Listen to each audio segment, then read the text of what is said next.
Hi everyone and welcome to FLE Online. Today's lesson I'm going to talk to you a little bit about handling fish once they're on the bank. Now we go to great lengths to catch the fish and we want to make sure that when we get them onto the bank we look after them and they swim away in exactly the same condition as they were when we got them out of the water. There's a few vital bits of equipment that we need. The first is a lovely, nice, soft unhooking mat here. You actually notice I've got a few unhooking mats piled up. The more protection you can have, the better. So I've got my unhooking mats. I've also got a Gardener medic treatment, just in case the fish has got any sores or missing scales. We can treat the fish when they come onto the bank. The other important thing that I've got is my bowl of water here.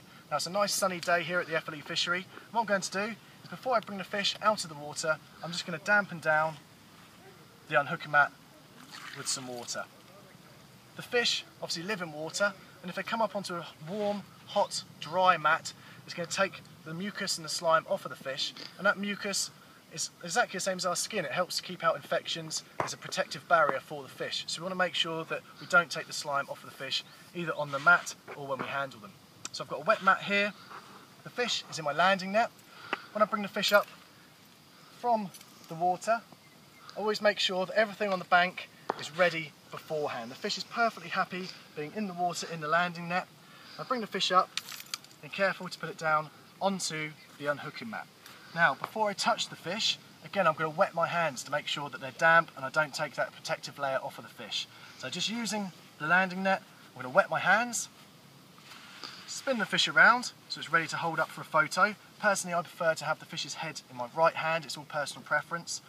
And if a fish, when it comes up onto the bank, starts flapping around, the way to calm it down is just put your hand over, gently over its eye, and one hand down by its tail there, because the bright sunlight here startles the fish and causes them to flap about. So the fish is on the mat, it's ready to be picked up for a photo. I'm going to slide my hand underneath the fish. I'm going to put two fingers either side of the pectoral fin, which is the fin which is nearest the fish's head. My other hand is going to come around underneath the fish again. Oh, there we go. So it's flapping, so I'm just going to cover over its eyes, let it calm down, maybe a little bit of water onto the fish, just to calm it down. There we go. Try that again. No, it's not ready. And you can feel the fish tensing. When it's ready to be picked up, it'll be nice and subdued. If it's tensing, don't try and lift the fish up whilst it's tensing. It'll just flap out of your hands and it might come to some harm. So, two fingers either side of the pectoral. My fingers are underneath the fish, they're not in view. I'm going to lift the fish up just slightly off of the mat, and there you go. A nice photo of your capture. This one here, nice little ghost carp, really nice condition. Try and keep the fish out of the water for as little time possible. We don't want to stress the fish, we don't want to cause them harm. We want to get them back into their environment as soon as possible. And again, that's why the final thing you do once you've got all of your photography area, all of your unhooking area ready, is then bring the fish out of the water. Don't bring it out early and then start getting your bucket of water in your medikit. So there we go.